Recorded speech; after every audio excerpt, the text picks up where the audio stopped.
घमंडी चूहा। टी चूहा बहुत होशियार था। वह एक जंगल में रहता था।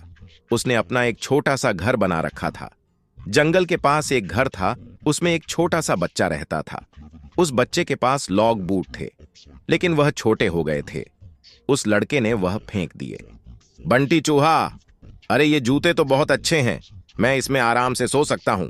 बंटी चूहा एक जूते को घसीट कर अपने घर के नीचे ले आता है। दूसरा जूता लाने की उसकी हिम्मत नहीं थी, इसीलिए वह उसे ही साफ करके उसमें अच्छे से सोने का बिस्तर बना लेता है। फूलों से उसे सजाता है। बंटी बहुत खुश रहता था। जंगल के और जानवर उसे देखने आते थे। जानवर जब उसको देखते तो बंटी चूहा बहुत नखरे में अपने जूते पर चढ़कर बैठ जाता था। एक दिन नटखट कबूतर बंटी से मिलने आया।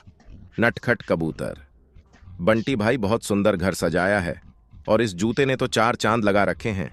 बंटी चूहा, सुन भाई, नजर मत लगा, मैंने बहुत मुश्किल से इसे सजाया है। तुम जैसों की नजर लगी, ये खराब हो जाएगा। नटखट कबूतर, भाई मैं तो तुम्हें बधाई। बंटी चूहा, मुझे किसी की बधाई की जरूरत नहीं है। मैं जानता हूं तुम सब मुझसे जलते हो, क्योंकि तुम बाहर सर्दी झेलते हो और मैं इस जूते में घुसकर आराम से सो जाता हूं। नटखट कबूतर बिना कुछ कहे उड़कर वापस चला जाता है। अब बंटी चूहा सारे दिन घूमकर खाना खाता और रात को अपने जूते में आकर सो जाता था। धीरे धीरे जंगल के सभी जानवरों से उसने बात करना बंद कर दिया था। अब उसका कोई दोस्त नहीं था। धीरे धीरे समय बीतने लगा। एक दिन रात के समय जंगल में तेज बारिश होने लगी।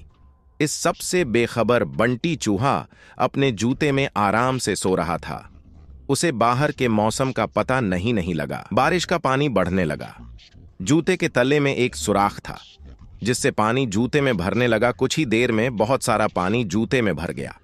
तभी बंटी चूहे की नींद खुली, लेकिन तब तक बहुत देर हो चुकी थी। पानी बढ़ता ही जा रहा था। उसे लगा कि वह अब मर जाएगा।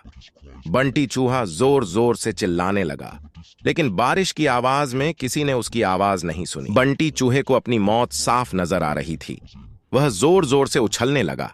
उछलते उछलते वह जूते से बाहर निकलना चाह रहा था, लेकिन जूता इतना लंबा था कि वह बाहर निकल ही नहीं पा रहा था। इधर दूर एक घोंसले में नटखट कबूतर अपने बच्चों के साथ बैठा था। नटखट कबूतर, बच्चों, लगता है किसी के चिल्लाने की आवाज आ रही है, कोई मुसीबत में है। उसने बाहर निकल के देखा कि आवाज उस जूते में से आ रही थी। वह तुरंत समझ गया कि बंटी चूहा जूते में फंस गया है।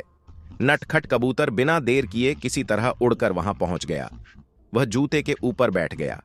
उसने देखा बंटी चूहा डूब रहा है। बंटी चूहा, कबूतर भाई मुझे बचा लो, नहीं तो मैं मर जाऊंगा। नटखट कबूतर, क्यों, तुम्हें तो इस जूते के सिवा किसी की जरूरत नहीं थी। बंटी चूहा, भैया बचा लो, मैं घमंड में आ गया था। यह सुनकर नटखट कबूतर उसे अपनी चोंच से पकड़कर खींचने लगा, लेकिन बंटी चूहे का वजन ज्यादा था। नटखट कबूतर उसका वजन उठा नहीं पा रहा था। नटखट कबूतर, भाई रुको, मैं अभी बाकी जानवरों को बुलाकर लाता हूं। नटखट कबूतर जंगल में जाता है, लेकिन सभी जानवर बंटी चूहे की मदद के लिए मना कर देते हैं। तभी रास्ते में उसे कालू कौवा मिलता है। वह उसके साथ आ जाता है। दोनों मिलकर बंटी चूहे की एक एक टांग चोंच में दबाकर उड़ जाते हैं और उसे ऊपर बने घर में रख देते हैं। बंटी चूहा अपने किए पर बहुत पछताता है।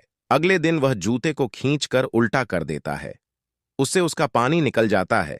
उसके बाद वह उस जूते को घसीट कर ले जाता है और नदी में फेंक देता है। यह देखकर नटखट कबूतर और कालू कौवा बहुत खुश होते हैं।